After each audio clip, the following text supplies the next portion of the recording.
Olá, pessoal! Estamos aqui mais uma vez reunidos para dar seguimento ao nosso ciclo de vídeos. Bom, o nosso projeto é o ODS TV, o docente é o professor Francisco Júnior, o discente Jorge Daniel. Bom, pessoal, estou trazendo hoje, com muita alegria, o meu TCC, que foi apresentado em 2018, a preservação digital no Instituto Federal do Mato Grosso e FMT, a Universidade Unilever. Bom, pessoal, o que eu tenho a dizer, né, que a preservação digital ela está inserida em toda a cadeia produtiva do universo digital. O professor, no meu TCC, o professor Paulo Renato Lima, eu vou apresentar aqui de forma imediata o nosso sumário, né? Nosso sumário. Primeiramente aqui eu trago também o nosso resumo, né? Que é a análise da preservação digital do Instituto Federal do IFMT, trazendo justamente a partir de 1990 a evolução da tecnologia. Aí eu faço uma revisão de literatura. No segundo momento eu desenvolvo justamente um instrumento de pesquisa para receber esses dados para daí inserir um estudo, as considerações finais. Bom, vou mostrar aqui, ó, nesse momento, pessoal, o nosso sumário. O nosso sumário, ele se inicia justamente com a nossa introdução, né? Ponto 1. No ponto 2, o Instituto Federal do Mato Grosso versus Preservação Digital. No ponto 3 do nosso sumário, a abordagem das diferentes técnicas, né? No nosso ponto 4, a identificação de mecanismos para a preservação digital. No 4.1, a gente estabelece categorias, justamente para analisar esses dados. E no ponto 5, considerações finais. Bom, pessoal, de maneira breve e sucinta, a gente entra na introdução. A introdução vai retratar justamente a evolução da tecnologia, vai retratar a questão. Aí eu trago alguns autores, como dentre outros Drake, como o próprio. Eu falo um pouco do cenário do GED. Aí eu retrato a instituição, se a instituição IFMT está preparada para o novo paradigma, né, em função dos processos digitais, documentos digitais. Aí eu problematizo na introdução, dentre outras questões. Aí eu sigo para o ponto 2, pessoal, que eu apresento aqui o IFMT, a instituição, né, que é o IFMT, o Instituto Federal do Mato Grosso, uma referência no estado do Mato Grosso, na educação, ciência e tecnologia, que tem como vocação produzir, organizar, disseminar conhecimento para informar a vida de jovem, né? São milhares e milhares de jovens todo ano que se formam no IFMT. Então, são adolescentes, trabalhadores em geral, né? Cursos de nível médio, integrado, graduação, de mestrado, doutorado. E tem programas como o Pronatec, o Mediotec, o EAD, a IFMT, entre outros. Aqui eu trago a lei de criação do IFMT, 11.892. Aqui, aí eu prossigo. Eu prossigo. Aqui eu trago até os conceitos básicos de documentos, né? Por questão de tempo, eu não vou ler aqui o que é um documento digital, o que é um arquivo corrente, intermediário. Aí eu prossigo. Trago alguns autores, eu trago aqui um exemplo específico da preservação digital, que foi o caso da NASA, que em dado momento perdeu, por uma questão de migração, seus dados, né? Infelizmente. Aqui eu trago o OAS, né? O modelo de referência, né? Produtor, né? No lado esquerdo, o administrador no meio, o consumidor. Lembrando que na hora que entra a documentação no sistema de preservação digital, ele é armazenado e não sai, fica definitivamente lá. E quando você solicita algum documento, a gente recebe a imagem do documento, a derivada, como se fosse, entre aspas, uma cópia do documento.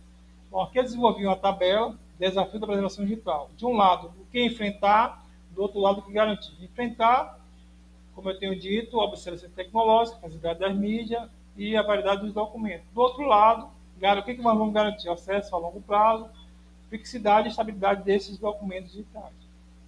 Bom, pessoal, perpassando aqui, eu vou para uma parte do que eu gosto muito de falar, que é justamente as técnicas de preservação digital. Porque quem de nós nunca perdeu um documento digital, um documento que, infelizmente, por até uma questão operacional, por uma questão de você ia salvar o documento, não salvou, ele deu um problema, o arquivo ele foi corrompido, porque ele apresentou naqueles 3 níveis que nós sabemos.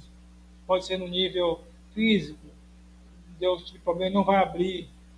No programa, também não vai abrir. Então você, às vezes, não fez a migração e perdeu aquele arquivo. Então acontece muito. Então aqui nós trazemos alguns autores, né, que ele levanta a questão aqui, das diferentes abordagens, que é o próprio Inarielli, a Rondinelli, o Arelan. Então aqui nós vamos rapidamente entrar aqui nas técnicas.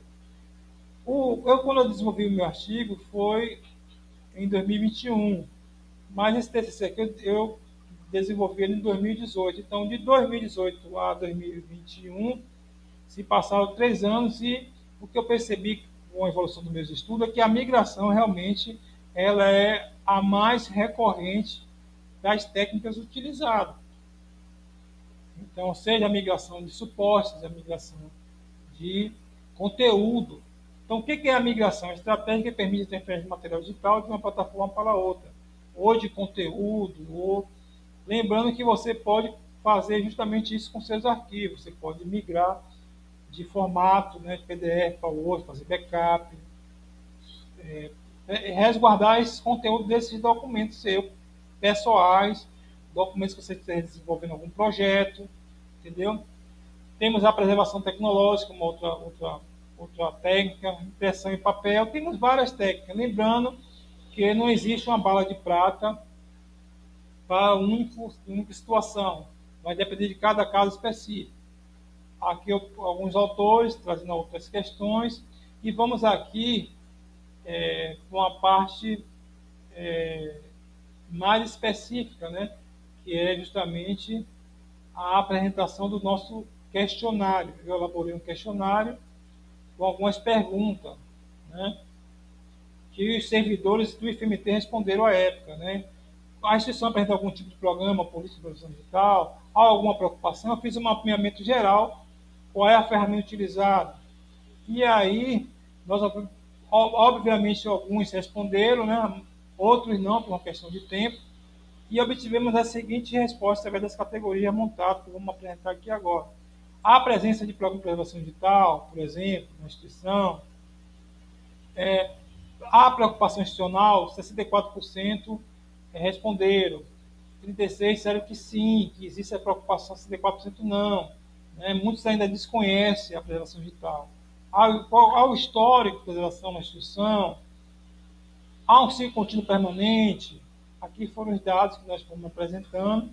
A técnica de ação, qual é a técnica? 4% disseram que utiliza a migração, 18% outras, entendeu? E assim sucessivamente. Então, pessoal, para o vídeo não ficar muito extenso, eu vou passar aqui rapidamente para nossas considerações finais.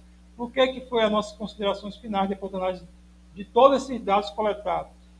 Foi que eu retomei, né, os capítulos, o primeiro capítulo, o segundo, eu fui descrevendo esses capítulos e entro nas considerações finais, né? E justamente a preservação digital é algo que precisa ser olhado com atenção, né? Aqui eu retomo esses capítulos, depois eu trago aqui, eu obtivemos algumas respostas, aí eu falo do contexto, que a preservação digital é uma ferramenta que vai garantir aqui, eu entro nos alertando para a necessidade urgente de ampliar os estudos, as pesquisas sobre a preservação digital. E sugerimos, aqui entra uma sugestão que eu fiz, do trabalho multidisciplinar entre os profissionais é muito importante o diálogo entre tecnologia da informação, os profissionais de tecnologia, os arquivistas e bibliotecários, porque muitas das vezes no sistema percebemos, né, eu e outros autores, que alguns metadados ficam fora, porque se tivesse um diálogo maior entre os profissionais, esses profissionais poderiam orientar melhor de como esse sistema de gestão, até o próprio sistema de gestão, de forma mais efetiva, por exemplo, né? Bom, pessoal, e aqui eu chego ao final, justamente sinalizando que o próximo passo dos estudos seria justamente, possivelmente, o possível projeto de mestrado, que foi o que ocorreu, entendeu? De ser um tema muito rico e um tema complexo, né?